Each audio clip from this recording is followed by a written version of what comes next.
check that out when you guys get a minute, okay? All right, so let's set this up here. Everything looks good. How does that looks good? Okay, all that looks good. All right, we can officially begin now. For October 31st, 2019, happy Halloween. You're checking out a all-new The RCWR Show. Lee Sanders here, hardest working man when it comes to covering all things wrestling entertainment and beyond. Since 2011, we are coming at you live. This is your WWE Crown Jewel 2019 review paper recap show. I did all of the work so that for those of you that maybe had to deal with school and or work did not have to. But let me tell you something. And we talked about this late last week. I told you I was a little bit on the fence. I wasn't really sure if I was going to be using a personal day to check out this pay-per-view. I was on the fence because I didn't really like what we've been seeing from the past Saudi Arabia shows, and it really felt as if you didn't watch them, you were okay because nothing monumental had happened. It was really all about, wait till they come back, they being WWE, come back to the States, then that's when story arcs, any title changes, what have you, it's gonna go down there. But yeah, that was my trepidation. So my mind was pretty much made up right before the weekend. You know what? Yeah, I'm gonna go ahead. I'm gonna use a personal day. I'm gonna check out Crown Jewel, because the last Crown Jewel we covered, I remember I watched the first couple of hours at work, because it was a slow day luckily, but I was able to watch the first couple of hours at the office, and I was like, if they do this again, when they do it again, it falls on the work week, not really sure if I want to be here to do this. So I'm glad that I used a personal day for this event so I could really kick back and really be able to watch this. And I want to say this up front. I mean, we're definitely going to talk about that strong hell of an ending, and then we'll kind of backtrack from there and everything. But let me say this to anybody that has not checked out the Crown Jewel event yet, but maybe plan on checking it out this weekend. If you felt that, this is one of those shows I can pass up on, you're sadly mistaken. I think many of my colleagues, I think many of the fans out there would definitely be in agreement with me that as far as the Saudi Arabia shows so far that WWE has produced, this has been from top to bottom. As far as quality goes, this was the one you wanted. If you had to just do it all over again and you began with this one, just from top to bottom, this was the one you should have had coming out of the gates. And look, to WWE's credit, sadly it's taken them a little bit of time to try to figure out, what they can and can't really get away with and everything. But we're now at this point where the biggest takeaway I have from this Crown Jewel Saudi Arabia event is WWE put great emphasis on the quality of the matches that they had on this card tonight. And I don't mean quantity. It's one thing to have quantity, right? You can have all the quantity you want, but if you're not homing in on the quality, the execution of that quality, that's when you're going to start to have some serious problems. And luckily, to WWE's credit, this was a phenomenal card. So you guys that have not checked out Crown Jewel yet, you will not be disappointed. I promise you that. Now, kind of following up on what I just said, there is a poll that's up. So for those of you that did see Crown Jewel, I want to hear from you guys. I want to know what you thought about Crown Jewel. Head on over to the communities tab. We have it on YouTube. I'll post a little something on the Facebook page. Twitter, I'm not going to trip over Twitter. I mean, I've got options on Twitter, but I'm not going to trip over Twitter. I'd rather focus on the YouTube Communities tab and on Facebook. Your option is plain and simple. You can give the Crown Jewel event a thumbs up. You can give it a thumbs down. You can stay in the middle. Or you refuse to watch Saudi Arabia shows, right? So those are your four options right there. So we'll see how that is looking right before we get off the air. So, hey man, let's talk about that finish, man. So Seth Rollins taking on Bray Wyatt for the WWE Universal Championship. What have I said a couple of times on this show? I mean, we literally were here on this show Wednesday night, as a matter of fact. All right, so if you were with me less than 24 hours ago, you remember exactly what I had said. And if you were with me on the Monday show or last week's shows, you know what I had said. But just to kind of reiterate for our newer listeners, when I was offering match predictions, which by the way, I did pretty good amongst me and my other colleagues out there. And then shout out to Seth, because I'm curious who had won. I think Seth is actually still at work, so we may not know who the winner is for a couple of hours, sadly. But I want to say, if I did not win the predictions, I think I'm in second place, because I did pretty damn good on this one. But going back to the whole Seth Rollins Fiend Bray Wyatt, one of the things I said was, isn't it odd that on WWE programming, they did not put emphasis on, hey, what happens if Seth Rollins loses this championship? You know, what does that mean for the Raw brand?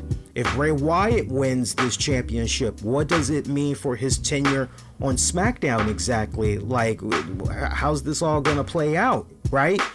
And I didn't like the fact that for a couple of weeks going into this Crown Jewel event, that was never mentioned, right? And so when I went into predictions, I'm not trying to backtrack or will you see what happened, was nothing like that at all. But the point I'm trying to make is, when I offer predictions, I said I just don't know if WWE would be that savvy enough, as I laid out nicely Wednesday night. Okay, you got an opportunity right here where you can have Raw without a World Heavyweight Champion, and this pisses off the USA executives, and they want to try to negotiate with Fox. Hey, look, we want our champion, right? You know, you guys got all the cards right now. You guys got 2 World Heavyweight Champions over there. You know, come on, toss a bone to us. We want to, you know, give us a little something, right? And this pretty much would be your prelude going into Survivor Series and everything, right? I mean, that was great how that whole draft thing came about and everything, but there should be some nice, significant animosity. There should be a little bit of tension between USA and Fox, because it's all about, hey, you know, we got the superior show, right? We are the superior brand.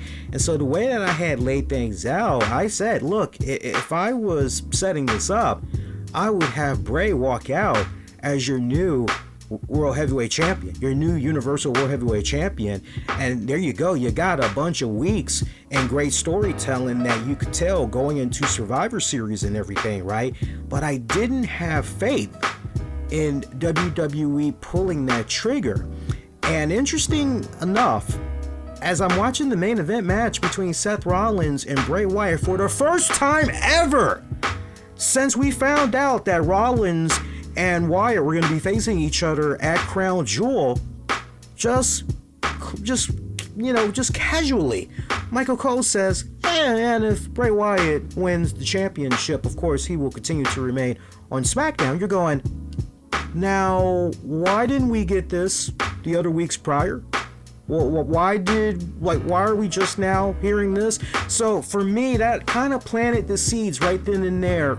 Cole mentioning it that very first time, that spoke volumes to me that, okay, we're going to get a new champion. That's exactly where my heart was as soon as I heard Michael Cole say that.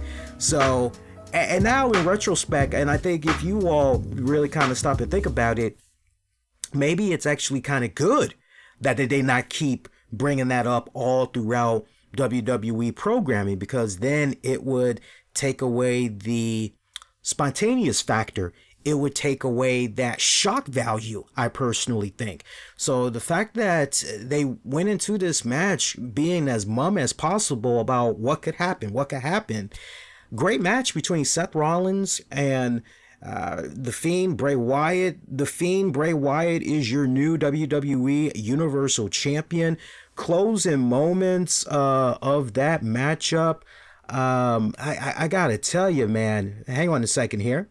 Bear with me a second here. Boom! I gotta tell you, man, the closing moments of that matchup was freaking phenomenal. It was freaking phenomenal. I loved it. I loved the whole psychology of that matchup. It was fantastic. It was absolutely fantastic. And I mean, you're looking at this, and once again, it was basically everything that you remember from Hell in a Cell times two. All right, so here is Seth Rollins yet again. He's just bringing it and bringing it and bringing it and bringing it to the Fiend, Bray Wyatt. But this guy keeps getting up. It's like he knows no limits as far as everything that's coming at him from a physical standpoint. I mean, this was basically a nice, good throwback to those Halloween movies. Shout out to AMC, by the way. They've been doing a marathon of Halloween all day.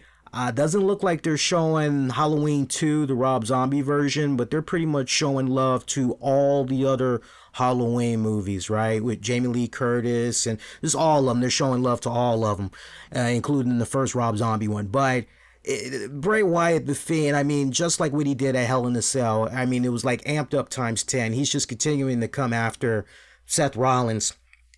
Curb stomp after curb stomp after curb stomp after curb stomp. And you're wondering at this point, how is this match going to end? Is this match maybe going to end in a way where somebody is, in fact, going to come out? And if so, who? Who exactly is going to come out, right? And, you know, at one point, I was kind of under the impression that maybe the direction we were going to go was maybe Seth Rollins goes into this really dark and evil place that is so unbearable, that is so speechless for the fans in attendance and even for Michael Cole and Corey Graves. Nowhere yet Renee Young on this trip, folks, sadly, but at least not at the commentating position. But, you know, even they, Michael Cole and Corey Graves, are left silent, right?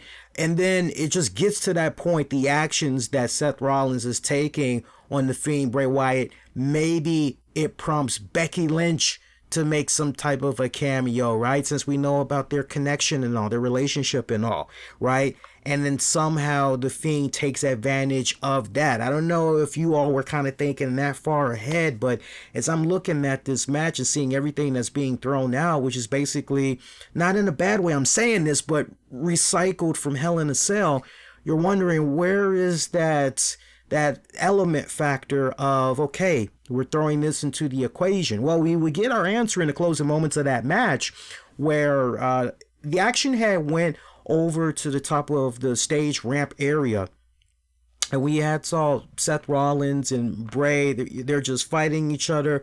They were jockeying for position, trying to see who was going to be able to send who over the edge of the stage area off to the side, not the main ramp, but off to the side of the Titantron and everything, over by the gorilla positions, right? And we see Bray Wyatt go crashing down, and you're like, damn, well, this match is surely over. And you see like a bunch of electrical stuff just spark all over the freaking place when Bray Wyatt crashes through what he crashes through. And you're going, well, remember this match, it cannot end, right? Like there has to be a decisive winner, like counts, you know, falls count anywhere. Like it doesn't matter what happens, there must be a winner, right? So you're seeing Seth Rollins, and I love how Seth Rollins, even though he's looking at the EMTs and a couple of other people with the fire extinguishers, taking it to the area where Wyatt had crashed, Seth Rollins is like, nah, you know, I need to go get this W, right? And so we see him get off of that area, try to check on where the Fiend is, and somehow during the course of moving these big metal boxes where usually they have all their electrical gear stuff and all that, somehow as he's moving those and he's trying to reach over for Wyatt, he somehow electrocutes himself maybe, or burns his hand. I think burns his hand is the better word we can use, right? He burns his hand, and I think aside from burning his hand, I think something had hit him in the face as well. I'll have to rely on you guys, but it kind of looked like it was a combination of both of those things. I actually was trying to get the stream set up and everything for you guys, and we just see Bray Wyatt just rise from the ashes like freaking Michael Myers, and he just pretty much manhandles the hell out of Seth Rollins. He takes advantage of the fact that Seth Rollins is now in this weakened state. I mean, not for nothing, but there were many points during this match where it looked as though it really could have gone either way. You know, Seth looking as very strong of a champion as he is, even when Wyatt was on the offensive end, bringing it to Seth Rollins, you know, somehow Seth is able to turn the tide. So, I mean, it was a great back and forth for both of these individuals, but Bray Wyatt coming in there in the end, using the freaking mandible claw on Seth Rollins. You know, as far as that mandible claw goes, other than Mankind, I gotta tell you, man, the Fiend Bray Wyatt, he makes it look so damn good. He really, really does. I love the way that he freaking utilizes that.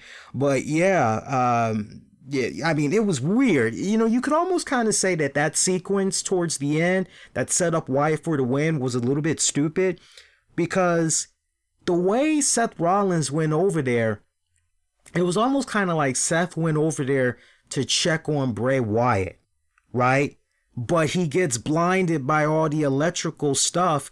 It was really weird. Like, you would have thought it would have made more sense for Seth Rollins to, well, let me not go over on this side. It makes more sense for me to go on the other side, since that's where I had saw Wyatt, right? Or if anything, okay, if you saw Wyatt go crashing down the way that he crashed down, right?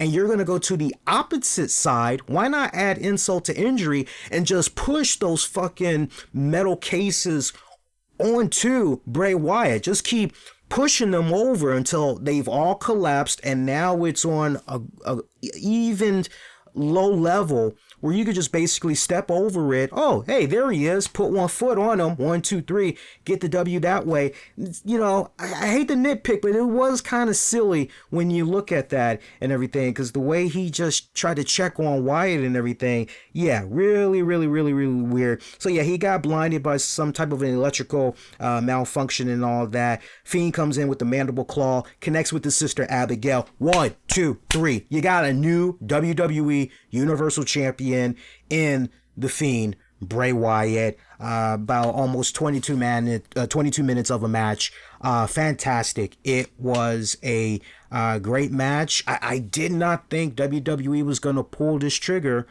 and do this with Wyatt. I just did not have faith. I really did not. And this is a huge testament on so many levels, and I want to explain to you why briefly, because we have other matches we can talk about, but let me be as brief as humanly possible, and then I definitely want to flip it to you guys and get your input over the course of the next several days till I'm back on the air with you all about Crown Jewel. But look, we all can be in agreement that since Bray Wyatt has been back, as far as merchandise pushers goes, this man's shit is selling like hotcakes, right? We saw the past 2 times now, with the most recent one going down within the past week and a half, so to speak, or maybe less than that. There was a new Bray Wyatt box set that was exclusive on the WWE shop website. Only 1,000 of them were made, right? And it was the Bray Wyatt gym incarnation, right? You know, do the muscle dance and all that. Only 1,000 of those were made. And those got eaten up within minutes. All right. We're talking about, you know, something that looks kind of silly to most people. It sold like a freaking hotcakes, man. And you go before that, when you had the very first Bray Wyatt package that came about for the Firefly Funhouse. There was only a handful of those things that were made. Those freaking sold like hotcakes, right? So no matter the merchandise, no matter the box sets that you're putting out there, the social media buzz, what's being talked about in the forums and everything, and just looking at most improved, or if you want to go with the category best repackaged gimmick, man, you could go with a guy like Bray Wyatt for 2019. Everything that he has been able to do brilliantly with this Fiend gimmick, right? It has proven cha-cha-cha-ching, it is money, right? And I got to give kudos to the WWE for the way that they continue to properly utilize and smartly book the Wyatt character, right? We had people that thought it was silly to even fathom the idea that, oh no, as far as the Fiend gimmick goes, yeah, you're not going to see the Fiend gimmick on Raw or SmackDown in a full length match or anything like that. You know, people thought that was silly, but it made all the sense in the world. Yeah, you could do the little spots where he's attacking somebody. You could do that. But as far as actually seeing this unique character, the way WWE has been doing it, no. You want to see him in full? You want to see him for more than 5 minutes? You want to see him in action? Come check out the pay-per-view. That's where you're going to be able to check him out. Any other time, he's going to be in his alter ego usually, right? I love how they've been brilliantly utilizing that, and this is something that they can just continue to milk for many months, even a couple of years to come, if they want to go in that direction. I am super stoked. I am beyond overjoyed for Bray Wyatt. You're talking to somebody, and longtime listeners know this, you're talking to somebody that was very high on Bray Wyatt since he came in with that whole Cape Fear gimmick that Robert Mitchum had made so famous back in the day with Gregory Peck, right? I was high on Bray Wyatt way back then, right? And I was expecting really big things to happen for him, and it seemed like it was kind of going in that direction, but man, when they did the stuff there with, you know, Randy Orton, and yeah, they had a golden opportunity right there to really make things poppin', but they failed on so many levels. And then you kind of wondered, you know, man, they've tarnished this gimmick so much. Can this gimmick as it stands, can it somehow rebound? And ultimately, the answer we saw to that was really no, right? You know, that last little bit of was when Wyatt was teaming up with Matt Hardy and everything. And that was enjoyable, but very short-lived at the same time. So it almost kind of felt like it was a touch and go and everything. And, you know, you got to give a lot of credit to Bray Wyatt. I mean, everything that this guy has been through with his different incarnations, the husky hair, is just everything. You know, and I know some people want to be so quick to go with the hope, but it's just a mask. All he did was just put on a mask and he's fucking over. You know, it's so much more than the mask. It is all about the whole psychological, the theatrical aspects of it, the dark elements to it. It is a nice throwback to Cain, you know, when he made his debut at In Your House, and you got JR, oh my God, it's Cain, you know, and it's a nice throwback to the Undertaker that I remember as a kid growing up that legitimately made kids cry. If you don't believe me, and that sounds so silly, like go back and look at the vintage days when Undertaker came out literally looking like an Undertaker, right? And Paul Bearer's with them, or maybe it was Brother Love. And when Undertaker was coming out, I mean, the dark music, all that, you know, dark lighting, all that shit, kids, they would pan out to the kids, and the kids were legitimately crying. You know, they were turning away from this guy.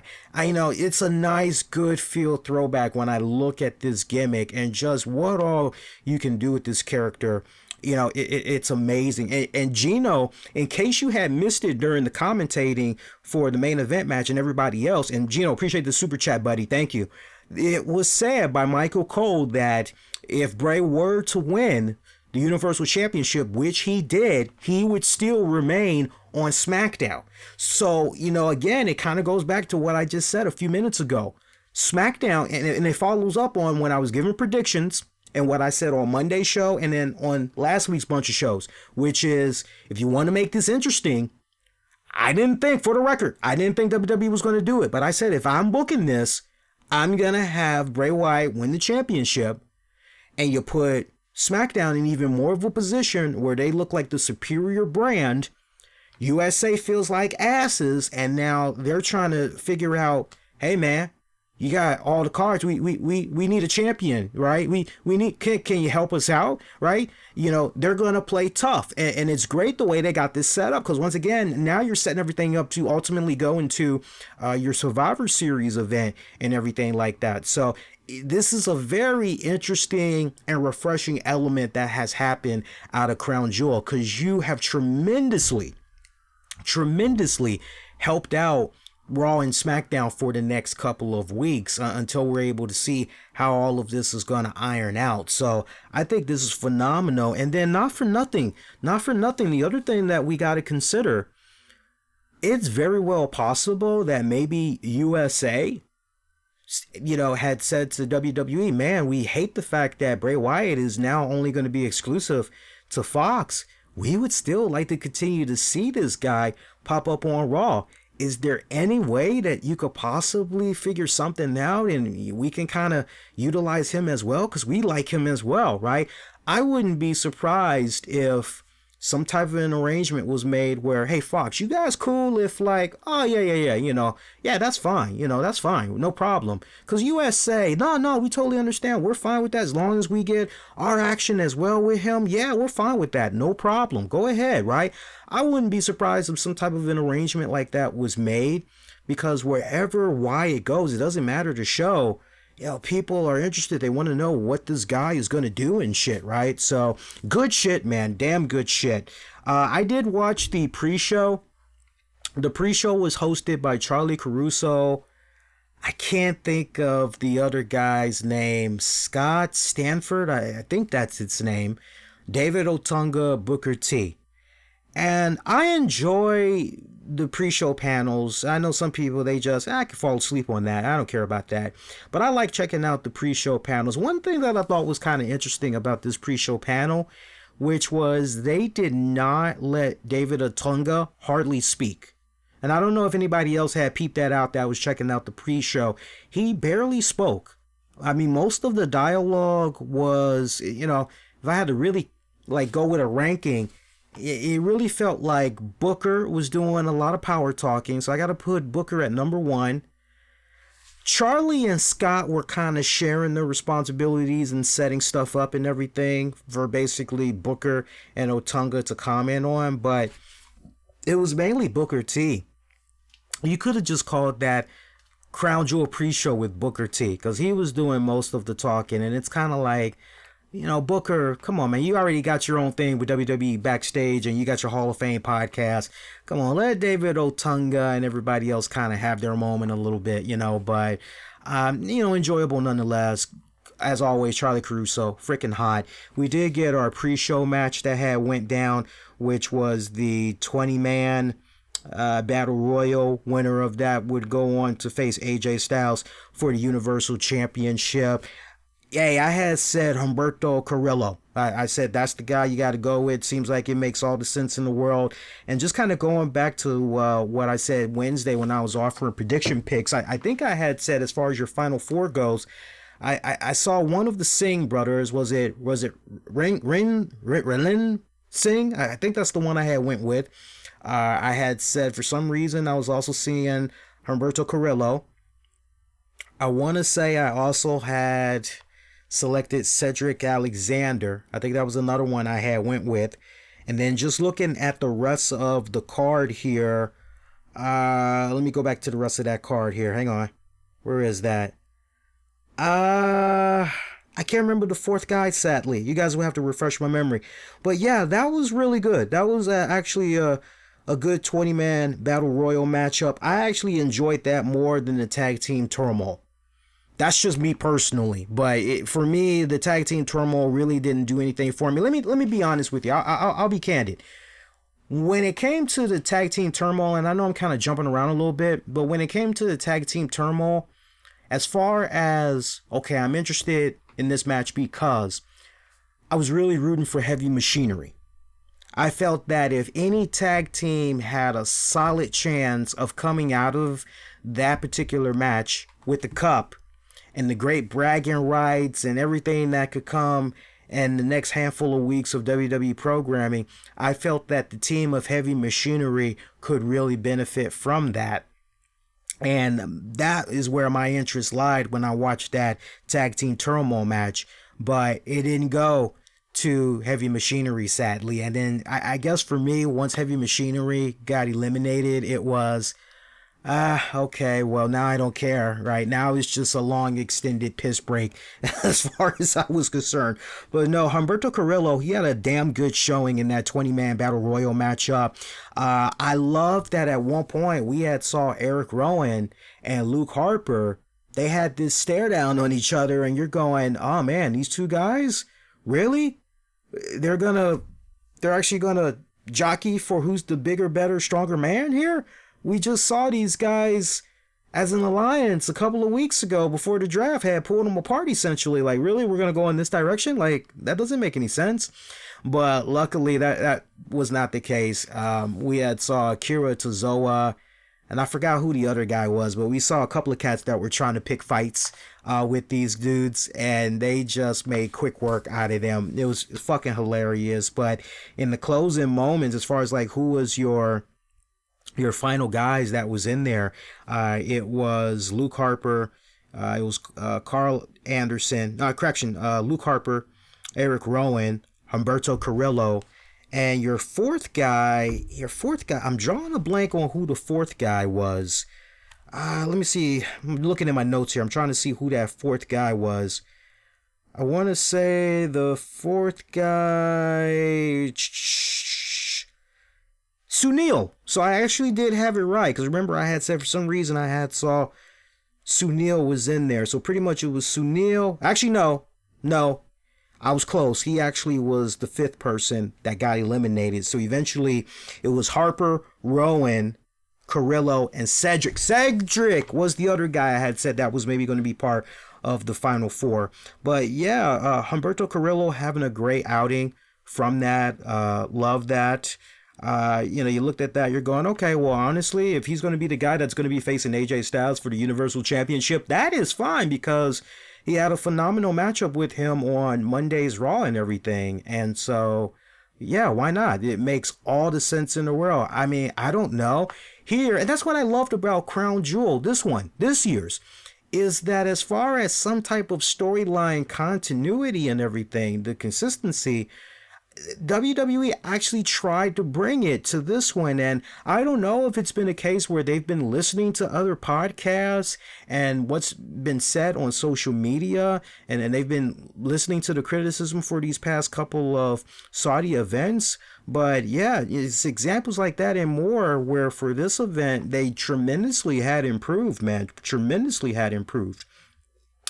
Our pay-per-view had kicked off with Brock Lesnar taking on Cain Velasquez for the WWE Championship. Yeah, Brock Lesnar, Cain Velasquez opening things up here. Velasquez looked like he put on just a little bit more weight. He looked as though he put on just a tiny bit of bulk, not much, but to me, he looked to be better than where we saw him a couple of weeks ago. So I'll take that. This was actually pretty good. I love the psychology that went into this matchup, because you're looking at this and you're wondering, what type of match are we going to get here exactly, right? And if you had said to yourself, oh, well, surely it's going to kind of have a MMA style and feel to it, you're absolutely right. That's exactly what we had got.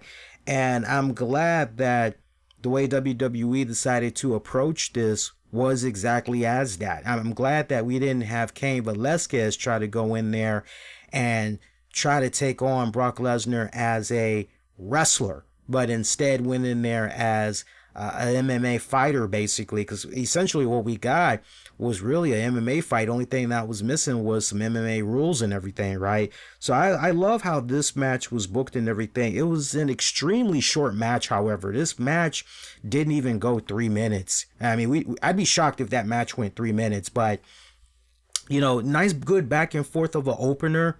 And closing moments, basically, we see Cain Velasquez. He gets the pounce on Brock Lesnar, and he's just going in, nice little Luthez press, and he's just on him, and he's pounding his face, pounding his body, and it looks as though he's trying to now go for the legs, and he's trying to go for some type of a submission hold, maybe, as he's trying to get a hold of the legs. Lesnar is just continuing to try to move his legs around, make sure that Velasquez doesn't get a hold of them. And in the process of all that, Lesnar is able to wrap himself around Velasquez, apply the Kimura lock, and he just torques that bad boy in, and Velasquez taps out. Brock Lesnar continues to keep that Kimura lock on him. This has Rey Mysterio, who did come out with Velasquez at ringside. He was there the whole time. He didn't like what was happening to his friend. He grabbed a steel chair, goes in there, starts going to town on Lesnar. And Lesnar, these shots, they're stinging him just a little bit, kind of like a fly or a bee, just, quick little poke or whatever. And Lesnar makes quick work of Rey Mysterio, sends him flying out, focuses on Velasquez, gives him an F5 and everything, trying to pounce on him some more. Mysterio gets back in the ring, steel chair, continues to go to the body. Lesnar tried to pick up a chair of his own, but Rey got the upper hand and everything. We actually saw Lesnar roll out of the ring to retreat from Ray. And so just that whole sequence, it was beautiful. We saw one of the commentators or interviewers catch up with Ray a few segments later and was like, hey, we saw obviously what went down there with that match. Where's your headspace at right now? And as far as Ray was concerned, he said, Brock Lesnar, you hurt my family, you hurt my friend, you hurt me. You and me, we're not done. Now, that was basically the whole message. So, nice setup there, as eventually we're going to see Ray take on Brock Lesnar. I'm down with that. I am down with that. Not for nothing. Ray, Lesnar, history right before all of this involving Cain Velasquez. I'm just saying, if you know your history like that, right? So this is what I'm basically saying to WWE. WWE, now's a good opportunity to pick you on back. And if you're eventually going to do a Brock Lesnar versus Rey Mysterio match, you got some stock footage from years prior, right? When Brock Lesnar was with the company the first go round. Just saying. So something to kind of think about there. From there, we did have the Tag Team Turmoil World Cup match. Like I said, my curiosity, Heavy Machinery. Come on, it's got to be Heavy Machinery. Once Heavy Machinery got eliminated, that pretty much, okay, whatever. They're good, they're done. So we saw Robert Roode, Dolph Ziggler. They went past the Lucha House Party. And then once they got past the Lucha House Party, they faced and went past Ryder and Hawkins. Then they had faced Heavy Machinery. Heavy Machinery had took them out. And then Heavy Machinery, if I remember it right, Heavy Machinery next had took on New Day's Big E, Kofi Kingston, right? Now keep in mind, we're going to see Big E and Kofi Kingston this Friday on SmackDown, as they're going to be facing the Revival for the SmackDown tag titles, right? So, you're kind of having that in mind, and you're going, well, hell, it makes kind of all the sense in the world. If that's the case, if these guys are going to get their tag team shots on Friday, like they're good regardless, well, then why not have these guys do the honors and, right? Just from a booking standpoint, why not just have Heavy Machinery go over? And I mean, not for nothing, the Saudi crowd, they love them. And I got to speak a little bit more on the Saudi crowd for a second. The Saudi crowd, they love them some Heavy Machinery. As far as the people that really jumped out the most from this card tonight, definitely Mansoor, and we'll talk more about him in just a hot second, but Mansoor, he went over like a mother. Cesaro definitely went over. Heavy Machinery's Otis, he went over big time with the crowd, especially when he took his top off and everything, and he's got the whole big belly gyrations and everything. Oh yeah! Oh yeah! They were eating that up big time. Looking at the rest of this, AJ got a nice pop. Fiend definitely got a lot of love. The women, Natty, Lacey Evans, a lot of freaking love for sure. But yeah, you're looking at Otis and Heavy Machinery and all. It's like, okay, well, if New Day's gonna get a title shot, like, come on, surely it's going to be heavy machinery. Then let them go even further, take on the last team or whatever. New Day goes over. This was essentially kind of teasing what's going to happen on Friday SmackDown, because then we saw the Revival come out next, and we kind of had a little bit of a preview, if you will, of what was going to be happening possibly on Friday Night SmackDown. And then from there, we had, just kind of going back to my notes here. Hang on a second here. So I got to see who did what with the damn eliminations here. So after they got eliminated, New Day, we did see New Day. They would get eliminated by... Yeah, they got eliminated by the Revival with the Magic Killer. Viking Raiders had came out. Let's see. Yeah, Viking Raiders came out. Viking Raiders. Hang on here. I'm looking at here. Sorry, I wrote down so much on my notes here, so it can get a little bit... Ugh! So go back and forth. Viking Raiders.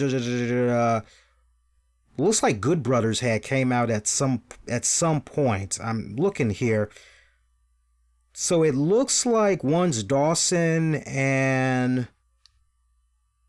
Yeah, it looks like once the Revival took out New Day, that's when you had the Good Brothers come out. And then it was pretty much the Good Brothers taking on the Revival. Good Brothers going over the Revival to become your World Cup Tag Team Champs, right? So you're going, okay.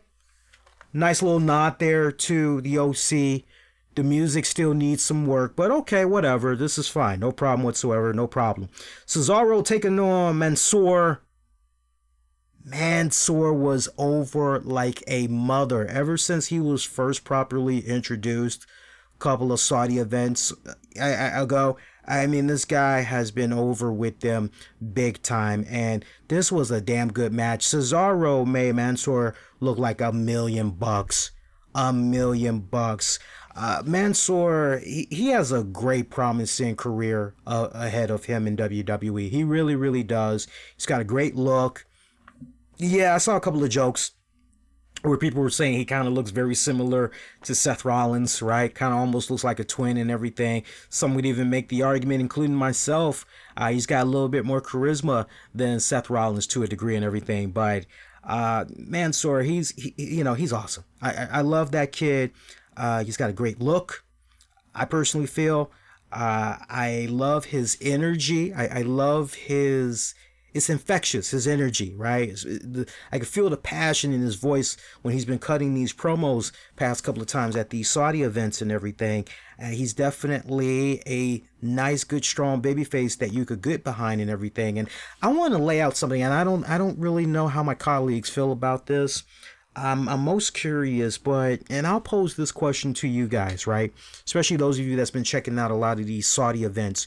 Do you think it's possible that with this 10-year deal that WWE has with Saudi Arabia, do you think it's possible that with the way they are grooming Mansoor, do you think it's possible that before the contract is up, we're going to see Mansoor have such a good, not that it matters, because in WWE, win-loss records, unlike AEW, where it matters, win-loss records doesn't really, WWE's not even talking about that.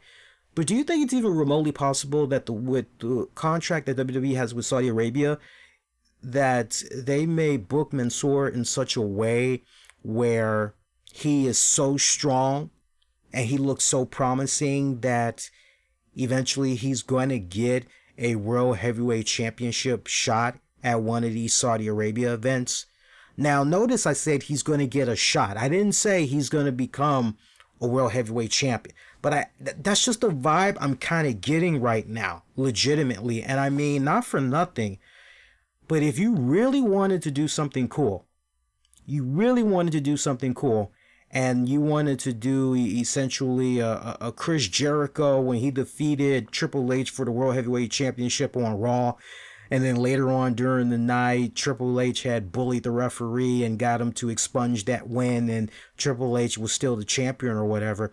If you want to do something kind of cool, not to that extent, but if you want to do something cool, by the time that contract is up, you could have Mansoor win the World Heavyweight Championship at one of those Saudi events.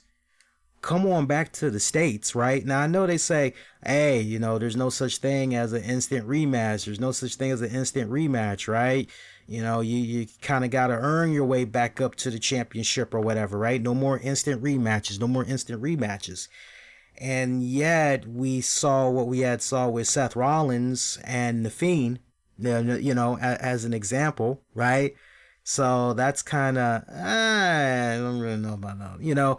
So I can't help but wonder if the way WWE is looking at this long-term plan in Saudi Arabia, if Mansoor is part of that whole grand scheme of things. I really wouldn't put it past them if they have been kind of thinking that way. I really wouldn't. But if you're keeping track at these Saudi events now, Mansoor is 2-0. So good job to that young man. But yeah, he looked like $1 million fucking dollars. And Cesaro really did a phenomenal job in putting him over. You know, it just further validates too. I can't get off of this match without talking about Cesaro for a hot minute, which is it just further validates that Cesaro really should be a main eventer. And the fact that here we are in 2019, and how many years now has he been in the WWE, and he still isn't, you know, main event caliber to the point he's fighting for World Heavyweight Championships. Like he's still on a regular basis, mind you know, he's still not in that position. Just, it sucks. It really freaking sucks. Tyson Fury took on Braun Strowman. You know, match was okay, about almost 10 minutes. Braun Strowman coming out as usual. Tyson Fury came out really playing up to the people. So he comes out, first of all, his grand entrance, he had the Isley Brothers playing in the background. Isley Brothers, it's your thing. I am a huge Isley Brothers fan, and I'm like this, if you're going to play some Isley Brothers, you're already on my good side, right? So he comes out and he's dressed like the Saudis. He's got the turban on, he's got the robe and everything. You're like, okay, this is a nice way to not only show respect to the Saudis, but also really playing up to them as that face. Okay, all right, if we're going to go in that direction, that's great. He had a nice graphic behind him and everything. He was being dubbed the Gypsy King and everything. So he had the Isley Brothers music playing for a hot second, and then afterwards it pretty much went into some other music. It wasn't Isley Brother music. It went into like a WWE generic rock type of theme music, if you will. At least that's how it kind of sounded to me. And he gets down to the end of the stage ramp, takes off his turban and takes off his robe, and he reveals some black, I don't know, basketball shorts and black workout tank top. I don't know what the hell you're calling it, but it looks like he was quite comfortable, ready to go to the gym basically. Like, okay, whatever, you know, let's get on with this match already. Nice good back and forth. My biggest fear with this, and it really did feel like a dumbfounded scene from one of my all-time favorite movie franchises, but it really felt like a silly scene in the Rocky franchise. It really felt like I was watching something from Rocky 1 where Carl Weathers, Apollo Creed, he's like, I'm going to give an unknown a chance, right? And that's what it kind of felt like, you know, but in this case, Braun Strowman is the Apollo Creed, so to speak, and yet somehow, in some weird way, Tyson Fury is the Rocky Balboa, right? But he's not really when you think about it. But it kind of had like a combination of that and freaking, and really it screamed to me volumes of Rocky 4. And you got Apollo Creed and everything. He's got James Brown playing in the background, you know. Living in America. Wow! Feel good! You know, he's got all that shit going on. And you're seeing how Apollo Creed is treating Ivan Drago, right? Because it's supposed to be an exhibition match, and he's just showboating and all this other shit.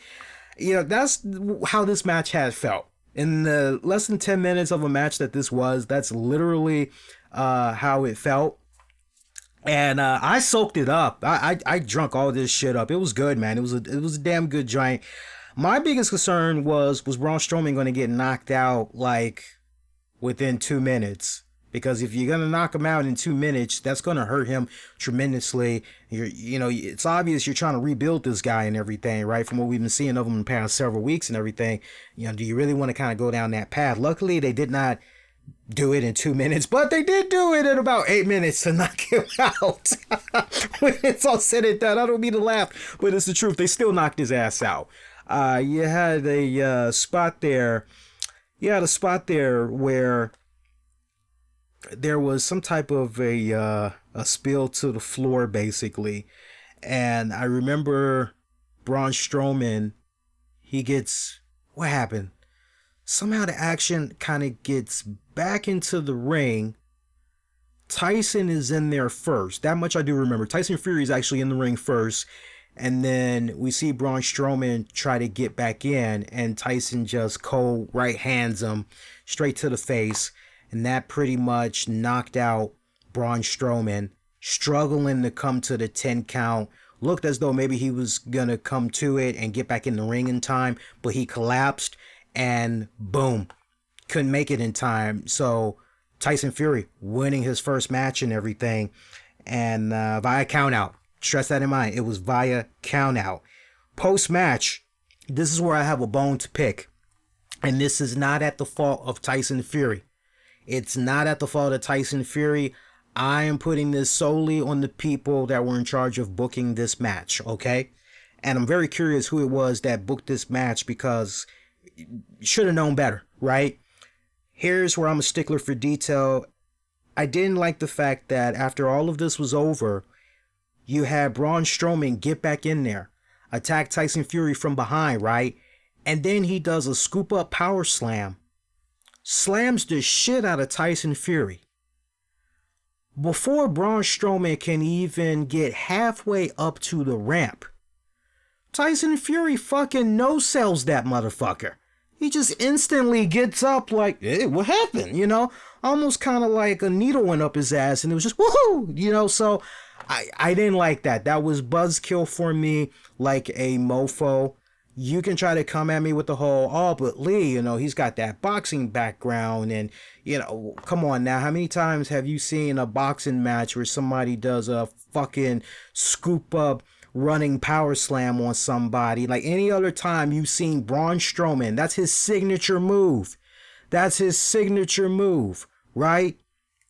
You could have at least had Tyson Fury sell that shit for a bit. Just, ow, the officials checking on him. He's pushing them away, telling them, I don't want your help. Leave me alone.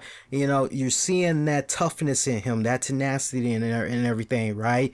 And then eventually he comes to his feet and he's just giving Braun Strowman the evil stare, and you pretty much end it like that, go to your next match. I would have been fine with that. I would have been totally fine with that. Didn't like that whatsoever. That was quite silly. Let's do this. I only got a couple of more matches to talk about, and then we're pretty much going to be wrapping it up here. At this point, we only got 3 more matches to talk about, and then we're done. I do want to take this time out, and I want to recognize some of our sponsors. We got some bills to pay, folks. We got to recognize some of our sponsors for this WWE Crown Jewel 2019 pay-per-view recap review show. So we definitely want to show these cats some mad love, because we love them tremendously. So first off, let me shout out some Patreon members. Patreon.com/RCWR Show. For just $5 a month, you guys can access a boatload of good audio and video content. And it's not a case where you're paying $5 a show. You're paying just flat out $5 a month, and you get anywhere from 5 to 7 shows a month. You can't beat that, right?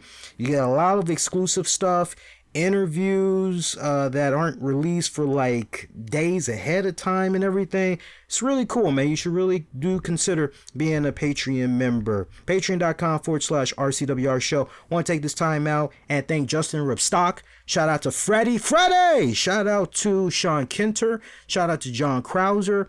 Shout out to Michael Wolf. Shout out to John Davis. Shout out to Tony Bing Gaming. You guys want the very latest. And Marvel Strike Force and Marvel Ultimate Alliance 3, the upcoming MOBA game, Marvel Super War. Tony Bing Gaming, he's the guy you need to be checking out. He's got a great YouTube channel, and he's also got a Patreon page as well. You can support him if you're a hardcore gamer. I know you are. Check him out. And shout out to my good friend, my brother-in-arms, Anthony Missionary Thomas from Wrestling Soup. Shout out to all of those guys. Yeah, let's get into some sponsor shout out. Shout out to the good kind people behind the movie President Evil. They are a proud sponsor of the RCWR Show with Lee Sanders, and we're happy to have them on board. Man, check that movie out when y'all get a chance. It's a hilarious political/comedy movie, and it takes place during the November midterm elections. There are 3 girls that for some weird reason, they're being chased by a serial killer that is dressed as the president of the United States of America. Yeah, it's like that, y'all. Check that out. It's good stuff. You can watch the trailer online and check out the movie on Amazon.com. Also, the RCWR Show with Lee Sanders is brought to you in part by the law office of Ryan Quinn. Ryan Quinn specializes in motor vehicle accidents that always happen in the DC and Virginia areas. We got a lot of knuckleheads out there, y'all. If you know somebody that may need a lawyer who specializes in motor vehicle accidents in the DC and Virginia areas, call the law office of Ryan Quinn today at area code 703-457-1300. That's area code 703-457-1300 for a consultation, or visit the website rquinnlaw.com. Accidents happen. The law office of Ryan Quinn is there to make it right. The law office of Ryan Quinn, 703-457-1300, or the website rquinnlaw.com. Also, the RCWR Show is brought to you in part by Black Stars of Professional Wrestling, the 3rd edition by Julian Shabazz, available right now on Amazon.com. Can't forget my good friends over at LeafyAssets.com. If you're a real estate investor or entrepreneur, they can help protect your assets and strategically grow your business and wealth. Check them out, LeafyAssets.com. Shiaboo.com for all the natural best skincare products, all made from natural organic oils. Shea butter, truly the best vegan skincare products on earth. Also, check out Aria K Design. If you need a graphic designer for your logos, podcast, artwork, business cards, books, and more, these guys can help. Check out their website, ariakdesign.com. That's Aria K Design. You spelled that ARIAK and then design. ariakdesign.com. IamCanary.com. You know, life can be so unpredictable. Better to be prepared for any situation than be sorry. Even if you can't do it yourself, I Am Canary can. They've created a product, get this, that will help you in any circumstance of sending an important message in case of an emergency or accident. You know, these things do happen in life. Great affordable plans, and they have more than 12,000 registered users since 2018. So check them out, IamCanary.com. Also, shout out to the good kind people at Eloquence.com. Try their easy step-by-step template for calculating key figures and more with their multi-purpose break-even analysis template for your business, and keep better track of your financial stats for your business. Eloquence.com. Appreciate all of these fantastic sponsors of the RCWR show. You know, we mentioned these sponsors, we mentioned our Patreons because they are one of the main heartbeats in keeping the shows going, especially with regards to all of the free content we pump out for you guys. So, you know, we love them tremendously. There is a couple of other shout outs, but I definitely want to get into that later on during the broadcast, right before we get ready to wrap it up. Because if I'm looking at this right, bear with me a second here. Yeah, if I'm looking at this right, I'm seeing that it looks like we got two other people that we need to promote. And let me just pull that up real quick here and make sure I know who it is we need to promote before we get ready to wrap the show up here. Yeah, we definitely got to promote them. I'm very familiar with them. We got to promote them. And who are these good, kind people here? Okay, we got you guys. You guys are good. And who are you good, kind people? And we definitely need to promote these guys. Yeah, so we only got two more people to promote, but I'll promote them a little bit later on during the broadcast. We got 3 more matches to talk about. Let's go. All right, so next match that we get to talk about here. Looking at the notes here, we get to talk now about AJ Styles taking on Humberto Carrillo for the United States Championship. So essentially a rematch from what we saw on Monday's WWE Raw, just a little bit more amplified here, right? Because, you know, this is for the United States Championship and everything. And once again, AJ Styles rising to the occasion, putting the young man Humberto Carrillo over.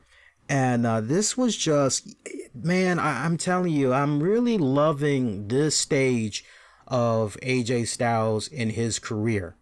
It reminds me so much of Shawn Michaels, the second coming of Shawn Michaels, and everything he was doing to help elevate the younger talent and everything. Still going out there, putting in the classic matches. And, you know, it was at that point where, yeah, we know everything that Shawn Michaels has been able to do with his career, and it's not about the championships. It doesn't matter where you have Shawn Michaels, right? Whether he's opening, he's in the middle, like, it don't matter. Pre-show, it don't matter. You're just going to have an entertaining match when you see that his name is on the card. And that's the point that we've gotten to now with AJ Styles. And the great work that he did with Ricochet, the great work that he did with Cedric Alexander, and now the great work that he's doing with Humberto Carrillo. It just further extends his legacy, I personally feel, right? And I tell you, my hat's off to him. I just have so much respect for AJ, you know, because, you know, you know, there's that time in some promotions where you see some people get a little bit protective and everything of their position in the company and not really too keen on putting over young folks and everything like that. And look, obviously you can't just hotshot this young man out of the gate, because to Carrillo's credit, he does have fans that want big things for him now that he's on the main roster. And all I can say to that is all of that is going to come in due time. You just got to have some patience. You have no choice. You got to be patient. But yeah, man, you know, for me, and I love the fact that with regards to this match, I love the fact that the way it was booked, Gallows and Anderson, at least as far as I could tell, they didn't interfere in this whatsoever. That was the other thing about this. And because really, it wasn't needed. It really was not needed, I personally feel. And it heightened their match even more, I felt. You know, even though you saw Gallows and Anderson in the background, just the fact that they did not get involved, it just really put even more emphasis on it, I personally felt. And yeah, this was a really good match, and a decent amount of story time had went into this. These guys had almost went about 15 minutes. Closing moments of that one, Carrillo had came back with a nice, pretty enziguri and heads up to the top looking for the moonsault. Misses, but he lands on his feet, kind of grabbing one of his knees. Styles hits him with the flying forearm, pick up the win, retain his United States Championship. You know, it was good shit. It was really, really good shit. Now, look, the little bit that I've heard of Humberto Carrillo speaking, I'm a little concerned. I'm just a little bit concerned. His English is not broken, right? It's a lot better than some people I've heard that's come through WWE over the years. It's a lot better. But I kind of feel like maybe ultimately he's going to need a mouthpiece, right? Now, some of you may say, well, Lee, who you got in mind for that, brother? Well, let me give you the first pitch. And then after the first pitch, maybe it could ultimately set up the second person that'll come in. And the second person is who he'll team up with to be his mouthpiece, his manager, and all that. I would like to see Zelina Vega try to approach Humberto Carrillo. I would like to see that happen. And, it's simple. You could have Zelina say, hey, look, I've been eyeballing certain cats on this roster since me and Andrade have come to this roster. And got to tell you, you've got all the makings in the world. You got all the potential in the world. And being the next bona fide star right behind Andrade here. But you're missing something. And I think what you're missing is my services. Let me do for you what I'm able to do for Andrade. And if you want to give Carrillo even more TV time, right? And you want to get him involved in some more feuds and everything, you can have Carrillo think about it. That extends 1 week. Zelina Vega comes up to him again. Hey, you thought about that offer? And he's still kind of trying to figure some stuff out or whatever, right? Kind of passes her by again. Andrade could be a little bit, hey man, don't you realize what a great opportunity you have right here? What the hell is your problem? And in the very next week, you could basically have somewhat of a verbal showdown. Carrillo says, yeah, I thought about it, not for me, no thanks. There's your instant Acme feud, basically, right? Sour grapes. You could have whoever does the cheap shot, but one of them, both of them, it don't matter. There you go. Carrillo taking on Andrade, right? Do that for a hot minute. And then as far as who you could probably slide in there that could maybe be the mouthpiece and manager for Carrillo, why not Paige? Why not Paige? I don't mean to sound a little redundant, but you kind of got Paige back there in the gist of things. Why not? Why not Paige? If you don't go with somebody like a Paige, who else are you going to go with? Right? Just currently looking at things like, who are you going to go with? Are you maybe going to resurrect Titus O'Neil and what he was trying to do for Apollo Crews and what he was trying to do with Titus Enterprises and all that? Do you maybe go back that route and maybe have Titus O'Neil possibly? I mean, Titus O'Neil would be good, but dude, there would be so much emphasis on Titus, it wouldn't even be funny. Whether Titus is in a suit or Titus is wearing a dress, like, you're looking at that big, tall, bald-headed brother and you're wondering, what is he about? What is he going to do? I need to pay attention to him because, I don't know, I think this guy's going to be doing some stuff, right? So I'm not really sure if that's a direction that maybe you go in. Do you maybe go with Drake Maverick as a mouthpiece? Considering what he was able to do with AOP there briefly, this would kind of be a nice, good opportunity to kind of bring him back into the fold on main WWE programming, flip it a little bit, right? And he is a damn good talker. I mean, he really does not get enough props for that. So do you maybe go with a guy like Drake Maverick? But yeah, at this point, I really feel as though he's got to have some type of a side piece to do a lot of the talking for him, because what he's able to do in the ring, there's no problem. There is no problem with that whatsoever, right? It's just that whole cutting the promos and all that. He's very, very milky-ish there. Very milky-ish. All right, we got 2 more matches. Natty taking on Lacey Evans, man. Look, I know there were a lot of people that were making fun of these girls coming out, and they were basically fully clothed. They were wearing long, baggy t-shirts. And up under these long, baggy t-shirts was long black sleeves, long black pants, black boots and everything. And they didn't come out with their trademark little logos. These weren't your typical WWE superstar shirts. The way that they had these shirts designed, it was basically the name of that respected wrestler in a nice, pretty Saudi Arabian font style, basically. And, that basically was it. They didn't have makeup on, from what I was able to see. At least not Lacey Evans. If Natty had makeup on, at most, maybe she did some stuff with her eyelashes at most. But it didn't even look like Natty was wearing makeup as well.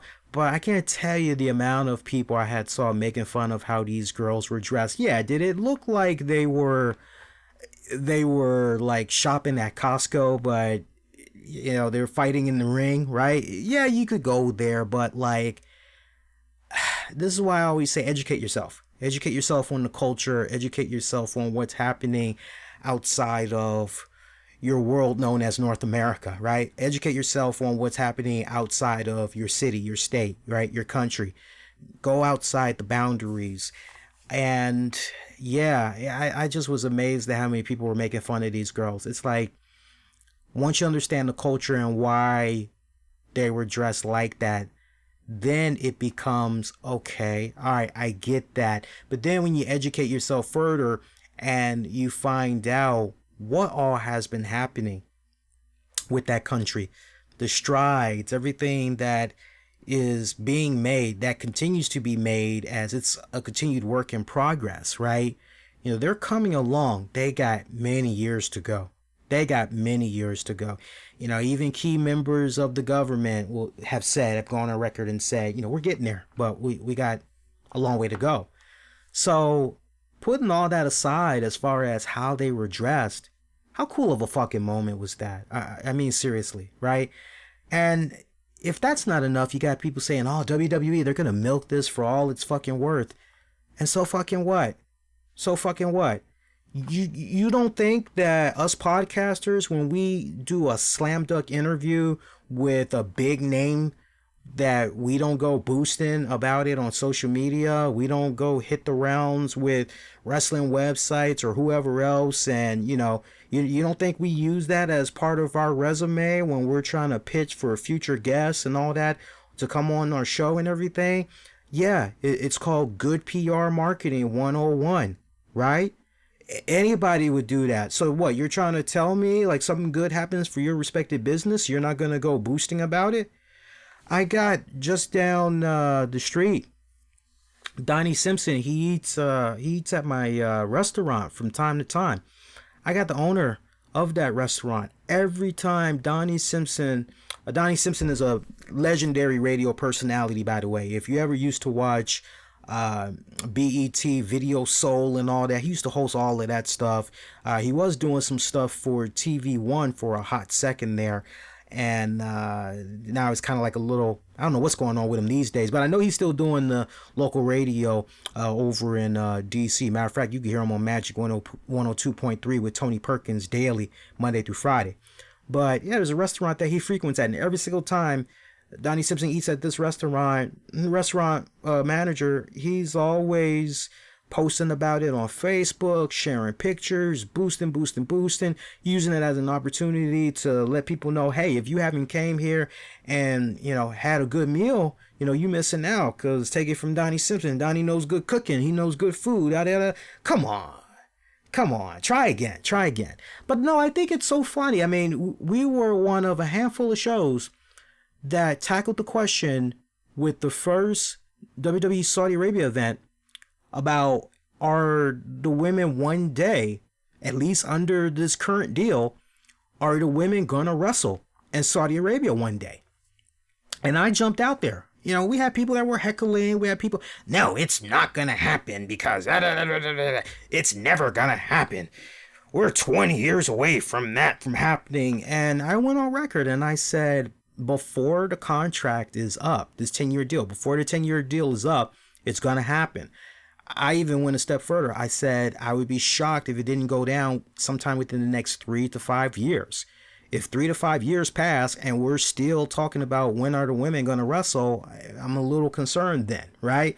So the fact that, here we are under 5 years and this historic moment was able to happen and legit. And I'm not saying this to score brownie points in any type of way, but I really emotionally had a tear in my eye I actually had to wipe it away because understanding what is going on in that country, sexual orientation, women's rights, and all of that shit, I legit had a tear in my eye because I was so happy for the Saudis that they were able to have such a historic moment where they were able to see two women wrestle right before their very eyes. I loved it, and just seeing all of the faces of those Saudi people, I had the biggest smile on my face. And as always, when it comes to these Saudi events, I always have a big smile on my face because the biggest takeaway that I always get from these events as a fan is kicking back and watching these fans experience what we really take for granted. And we really do in North America. We North Americans, and even to an extent our good friends in the UK, we really take for granted what we get with the WWE product and the opportunity that we're able to get and checking out the product on a weekly basis. We really take for granted all the opportunities that we're able to get, especially in North America, as far as seeing WWE live in action, whether it's pay-per-views, house shows, whatever, right? We really take that for granted because in places like Saudi Arabia, this 1 to 2 times a year, that's it. Unless there's going to be some type of once in a blue moon house show for them or whatever, that's pretty much it. So it's the little things that we take for granted. So for me as a fan, it's really refreshing and so nice to be able to kick back and see from their perspective what's got them excited, right? What's some of the stars they really gravitate towards, and just overall, how are they enjoying these events that many of us have been afforded the luxury of being able to go to time and time and time again, right down to the point, yeah, I'm not going to go to that one. Yeah, I'm going to pass on that one. I don't like the card. I'm going to pass on that. Whereas these guys, they're jumping at the opportunity. It's refreshing. I love it. It's almost, you could almost kind of compare it to like becoming a parent and seeing the world entirely different through your kid's eyes. It almost kind of feels like one of those type of moments when you're watching how everything is playing out. So to know everything that's going on in that country, and not everything is kosher, but the strides are being made and everything, and to just see this great moment. This wasn't just a great moment for the Saudi people. It wasn't just a great moment for Saudi Arabia. It wasn't just a great moment for WWE. It wasn't just a great moment for the women's division in WWE. This was overall a great moment for pro wrestling as a whole. And I think that's the main point that a lot of people are missing, that want to go in here and they want to take a shit all over it. That's the main thing that they're missing. They're missing that point about, hey, with what WWE has been able to do these past couple of years, how it ultimately is going to open the door for other wrestling promotions to go in there. And, they are the granddaddy. They are laying everything down, man. They are laying everything down, right? And, not to go with a gangster reference, but does anybody know of the origins of one Lucky Luciano, and how basically he had came to power and everything? When you look up his story and everything, you look up how everything with him came to power, and you focus more on the person he ultimately dethroned. The person he ultimately dethroned was considered the original Godfather. He was considered the original mobster. And not that WWE is a mobster or anything like that. Like, I'll leave that for you guys to debate depending on the topic. But the connection that I'm making is what WWE is doing. They are essentially the grandfather, right? They are the ones that's going in here. They're essentially laying down the foundation, right? And they're setting it all up ultimately for other wrestling promotions to come in. And so when you really take a step back and you look at everything that has been happening, right? It's a beautiful thing what's been going on. It's a beautiful thing. And not for nothing, Lacey Evans and Natty, two of the best representatives that, you know, if you're going to go up and down the entire roster, yeah, you could have went with anybody else. You could have went with your Charlotte. You could have went with your Becky Lynch. Yeah, sure. There's plenty of other people that you could have gone with.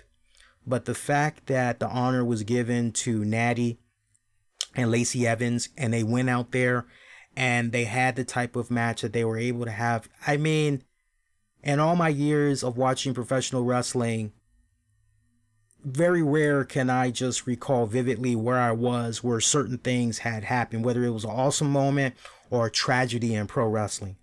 This is one of those moments where we all, as wrestling fans, you know, as a whole, we're going to be able to pass down to our kids and say, hey, you know, I remember blah, blah, blah, blah, blah, blah, blah, blah, blah. You know, it's the stuff that you're going to just keep talking about for years and years and years and years to come and say, yeah, I remember where I was when that happened. Yeah, I was watching it and, oh, it was so great.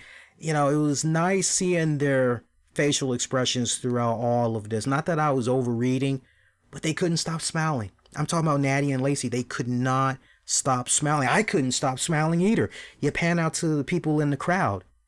They couldn't stop smiling. They knew what they were looking at. Even the men were smiling. Even the men liked what they were seeing, right?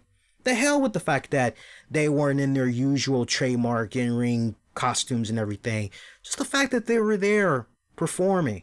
That's all they wanted. And they got that and they took it. It was just awesome. You know, but the fact that they couldn't stop smiling and everything. And then post-match, seeing them break down and cry and then go out to certain women in the crowd and hug them. And if that doesn't get to your heart, tug your strings a little bit, and make you say, yeah, you know what?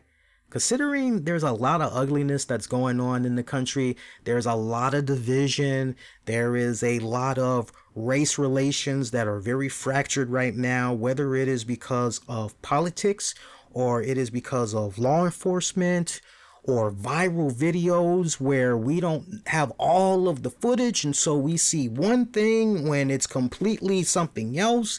There is so much great divide in our society right now that it makes no fucking sense right now.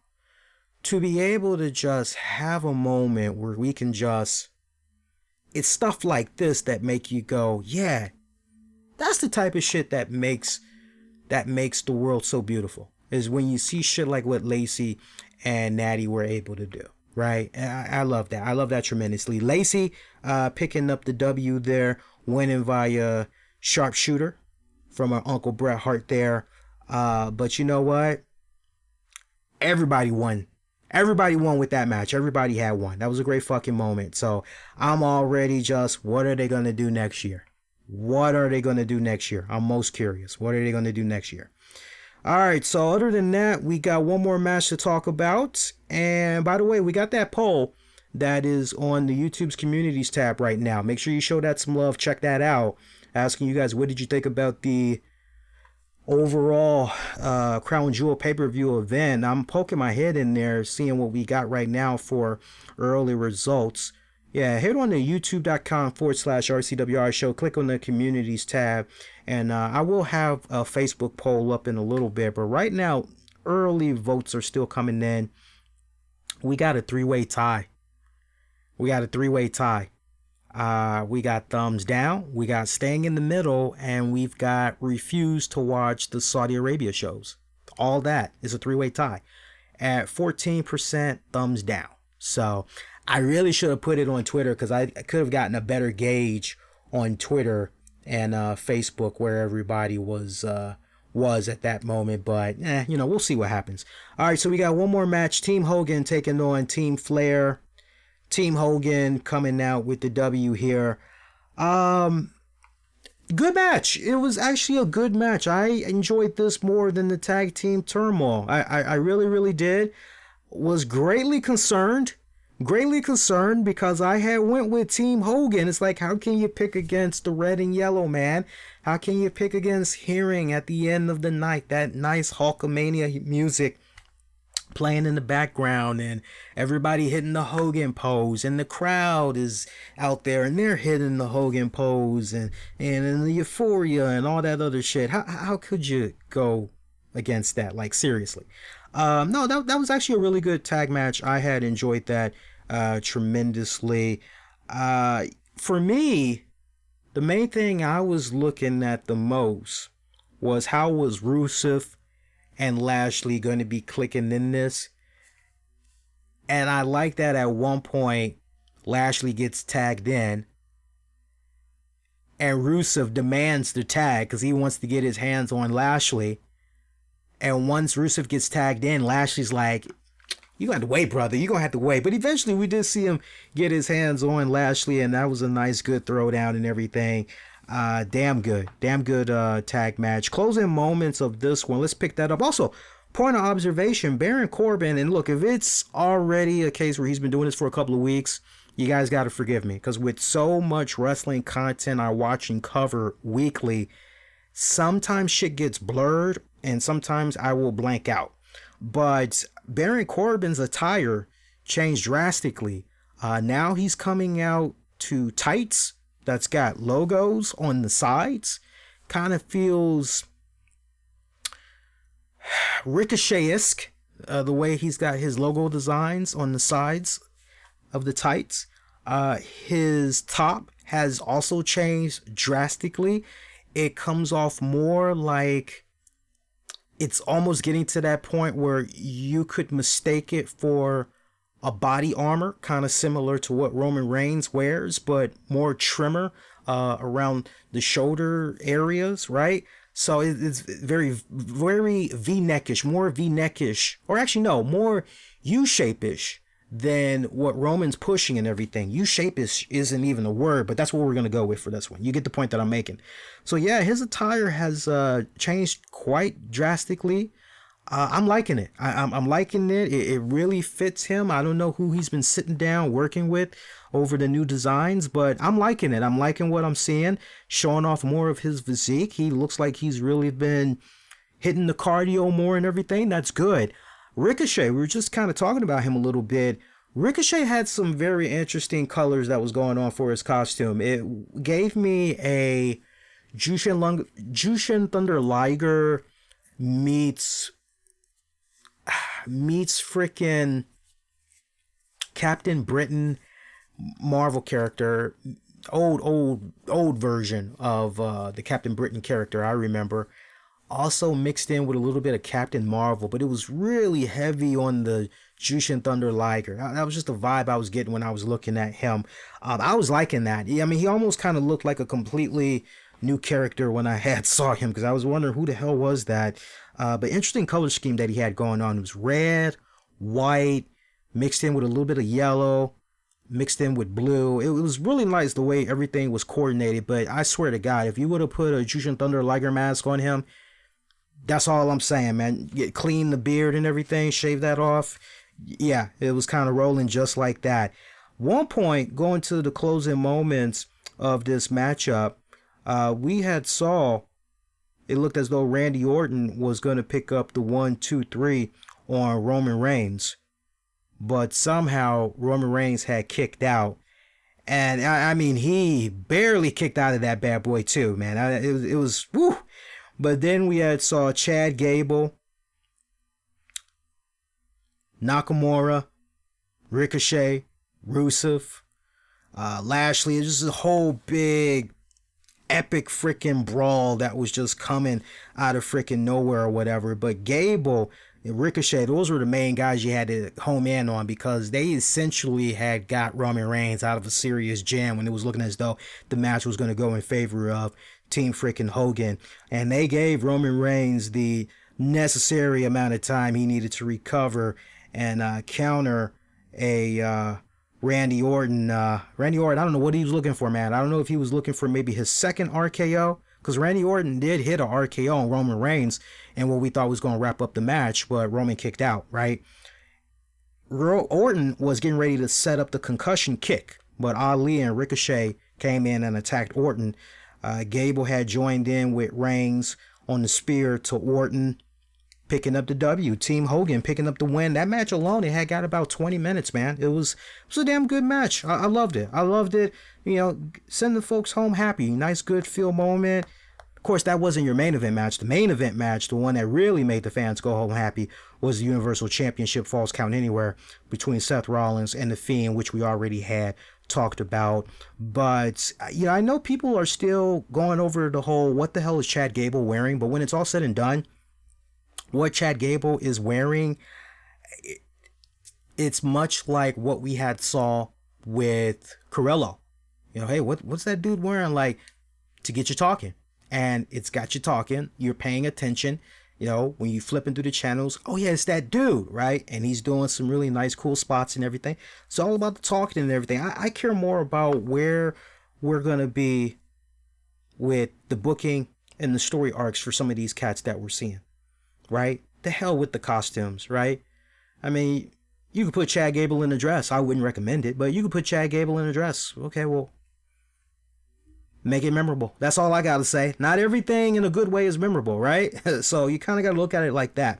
But overall, with regards to Crown Jewel, I definitely would have to say it legitimately was a good pay-per-view event. And I know we're going to have some people, they just, because of everything that's going on out there in that country, they refuse to check out the Saudi events. But secretly, they're going to watch it. They're going to watch it because they're going to see all of the buzz. They're going to hear what happened with The Fiend. They're going to hear all that great buzz about Natty and Lacey Evans, and they're going to want to see for themselves. They're going to hear what went down with Mansoor and Cesaro. They're going to want to see for themselves. They're just not going to say anything publicly because the last thing they want is to get embarrassed when it's all said and done. But scale of 1 to 10, I would give Crown Jewel I would give Crown Jewel, I'm just going over the card one more time here. Just looking at the card here. I got to minus a couple of points. I got to minus a couple of points from the Tag Team Turmoil. I got to minus a couple of points from Tyson Fury, Braun Strowman. That main part I had said post-match, that was because it's still part of the overall presentation. So I got to minus some points off for that. I would honestly say 8 out of 10. That's final. 8 out of 10. A respected 8 out of 10. I would give it. This for me from the Saudi events so far, this was the best.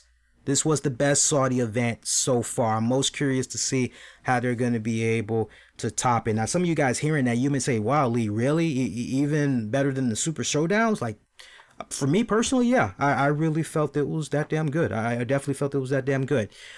Seeing what you guys are saying in the chat right before we get ready to wrap it up here. And if you want to ask me some Crown Jewel questions, you can.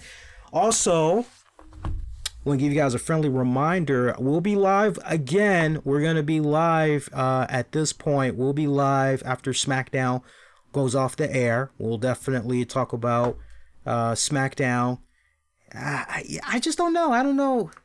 I think we do need to do a Friday show because I got some responsibilities to some advertisers. Because I was going to say, we'll just take it easy and come back Saturday. But we are going to do a Friday show. We'll cover Friday night SmackDown Fallout.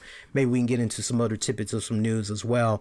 And then we got the Saturday night RCWR show. We'll be covering WoW, Women of Wrestling, Fallout. I'm ecstatic. Can't wait to check that out. We've got Fallout basically from what all had went about with Faith the Lioness and Lana Starr interfering in that main event match to crown a number one contender and Jungle Girl taking on the Beast. Oh my God. The way all that just ended was just, okay, now what, right? So that's some good shit, man. I want to recognize 2 more sponsors before we get ready to wrap it up here and then read you all's comments here. I got to give a shout out to StreakFreeXL.com, StreakFreeXL.com.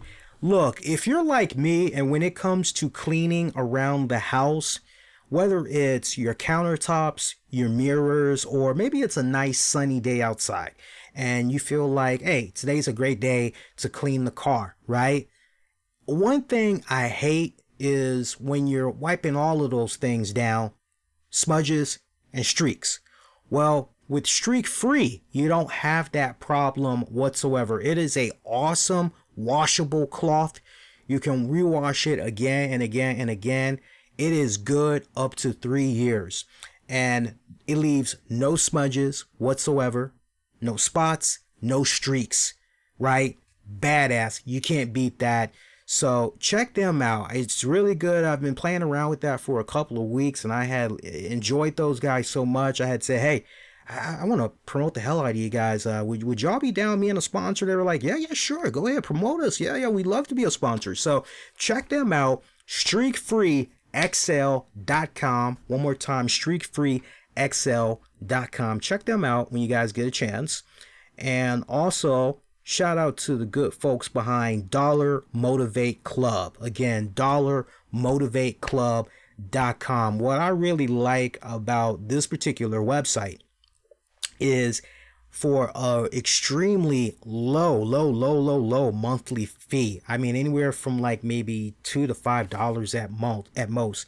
They will send you a daily text with some really great video content to help inspire you, to help motivate you to go out there and try to achieve those goals, dreams, aspirations that you have for yourself, and ultimately wanting better for your life, right? I like to believe that all of us that are here on this earth, we want to be as the best version of ourselves as humanly possible. I would like to believe that we as a society, we want to do everything we can to make an impact in this world. Impact and enriching the lives of everybody that we come across, right? And Dollar Motivate Club, that's exactly what they do. Beginning at $1, that's exactly what they do. They send you some really great texts. You know, a lot of it can be inspirational, but mostly it is motivational.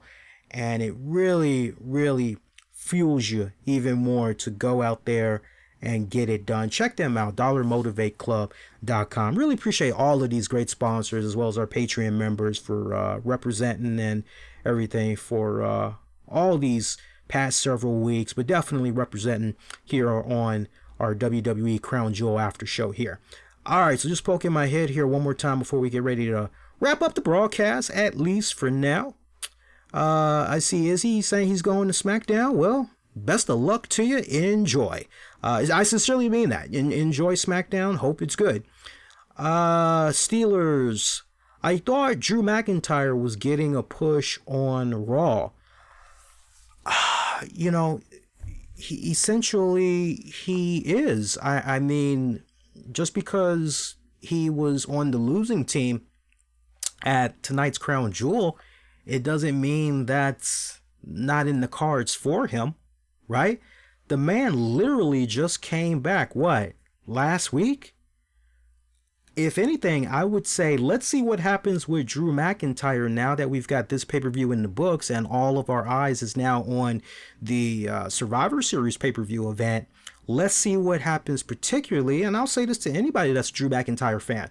Let's see what's going on with Drew McIntyre now that Crown Jewel is in the books. Let's see what's going to happen with him next, right? For all we know, Drew McIntyre could be one of those people that could ultimately feud with Humberto Carrillo. You never know. You never know. Just saying. They got to spread those guys around somewhere. Austin, I didn't look at it as Seth checking on him. Excuse me. I just thought he was trying to get the pin. It was still weird, no matter how you cut it. It was really weird how they had set that whole sequence up when it was all said and done. It was really weird. Kind of left scratching your head. And the way Seth Rollins kind of went at that, it just kind of really seemed like a damn Looney Tunes moment. Particularly like when Coyote is trying to figure out how to get the freaking Roadrunner. He's like, oh, I'm just gonna put these bird seeds down on the ground, and some of these bird seeds is going to have some magnetic little pellets in it, and I'm going to put this damn magnet around my waist, and as soon as he runs past me, I don't have to waste any energy. I'll just be able to, on my roller skates, I'll be able to follow him, right? And you see what happens with poor Coyote, right? That's literally what it kind of seemed like we were watching when we were checking that out. Like, seriously. It was weird, but I mean, look, the biggest takeaways from Crown Jewel as we already wrap this up, we got a new Universal Champion in the Fiend Bray Wyatt. What does this mean for SmackDown? Obviously, they get another champion, right? They get another championship. They get another champion on their brand.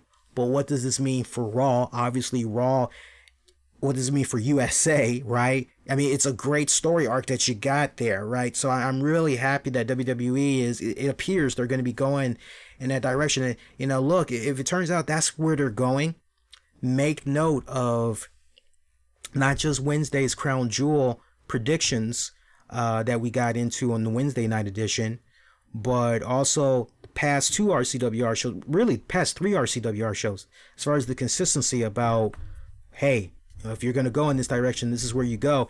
If it turns out that's where they go, remember where you heard it from first. Remember that, right? So I think that's kind of cool how you got all of that's going on.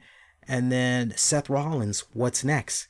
You know, obviously we're in this era of no instant rematches. So what exactly is going to happen with Rollins now? You know, where does he go from here? You know, when it counted the most, his eye was essentially off the ball and he lost the championship.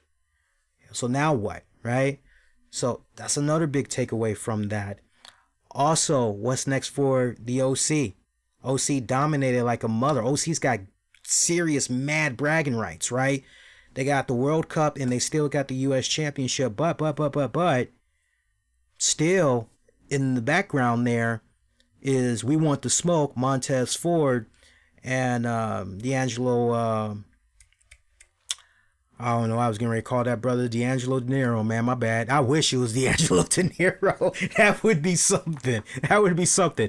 But you know, you got the Street Profits, right? So, you know, you still got a little bit of unfinished business over there with those guys, right?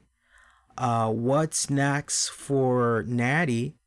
What's next for Lacey? I mean, you got to capitalize on Lacey. What happens with the Lacey character now that you've done what you've done at Crown Jewel? Are you going to have Lacey go back and do a full 180, nasties and all that other shit?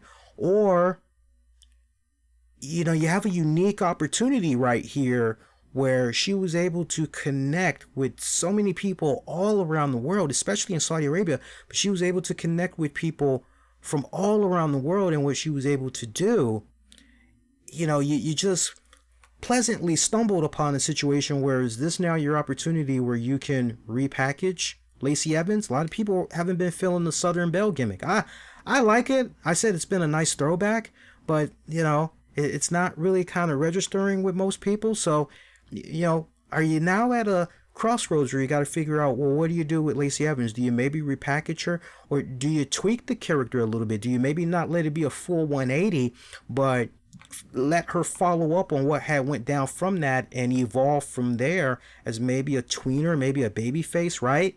You know, very interesting dynamics that's going on here. I mean, if I'm booking this, I'm writing this, I'm setting this up and everything, and this isn't me directing. This is just carefree thinking. You know, as I offer ideas, it's spontaneous, it's random, it's not rehearsed. I have no idea what I'm going to be saying. I just go with my gut instincts. I speak from the heart. That's what we've been doing since 2011. That's what made a lot of you guys appreciate what we do each week. But capitalize off of this, right? This is about trying to establish your women's roster. I would look at it as a great opportunity. And why not have Lacey, Natty team up? And maybe eventually they could be the ones that could dethrone the Kabuki Warriors of those women tag titles. I'm just saying. You know, Natty and Lacey, their chemistry, whenever they've met up and everything culminated in where it had culminated tonight, you trying to tell me next Monday night on Raw we're going to have to unfortunately watch these women fight each other and it's back to business as usual? That's, you know, that'd be a tough sell. It really would be a tough sell because there was so much unity and harmony and all that shit and what we saw from them. So, but WWE, that's the thing. I'm saying all of these things to make a point. As far as what's going to be happening from the next batch of weeks in your WWE shows, just off of what they did with Crown Jewel, there's so many cool directions that they could go in. So, Can't wait to see what they're going to be able to do with that. All right, guys. So that is your WWE Crown Jewel 2019 pay-per-view recap, review, results after show. We'll be back with you guys live this Friday after SmackDown goes off the air. You guys voted. You want that Friday show, strictly talking SmackDown only. So that's what we'll do for the hour that we're on. And if there's any like WWE news we need to like dive into, you know, we'll sprinkle in a little something. Who knows? Maybe I will give a review for the Corey Graves podcast. Yeah, I'm sure you guys are probably a little bit curious what I think about that. Maybe we'll talk about it Friday. Who knows, right? You guys are going to be waiting for the audio version of this. Give me about 30 minutes and I will clean this up as quick as I can, get it syndicating for you guys. And that is going to do it. If you're checking this out on demand on the downloads, much love as always. Please subscribe, feedback, you know, let me know what you thought. You can get at me on Twitter, Facebook, Instagram. Use the keywords, the RCWR Show. And real quick, I keep seeing the same people that pop up, and I love that. And I love the interactions. But I see a good majority of you guys have not joined the Discord. And I'm just curious, why are you guys not doing the Discord? Did you know that the Discord is free? You can access it on your phone, on your tablet, any respective device, even your desktop or laptop computer. And the best part about joining the Discord server, you know, we have a free Discord group, the RCWR Show does. You can interact with me and other listeners in between the shows, pick my brain maybe on some non-wrestling related stuff. It's cool. And I just upgraded the server so that now I'm going to be able to stream stuff like maybe WoW, or we'll be streaming MLW in the Discord this weekend because they're doing the Super Fight card and all that. So, you know, you guys that always keep showing up, I appreciate that love and respect tremendously. But if you haven't joined the Discord server yet, do consider being part of the family over there as we continue to grow it. The link is actually in the episode description. As you're checking it out live, or maybe you're checking this out on demand, information is in the episode description. All right, but that is going to do it. I'm wishing all y'all to be safe and most importantly, be kind to one another. I will see you guys next go round. Adios and see you Friday.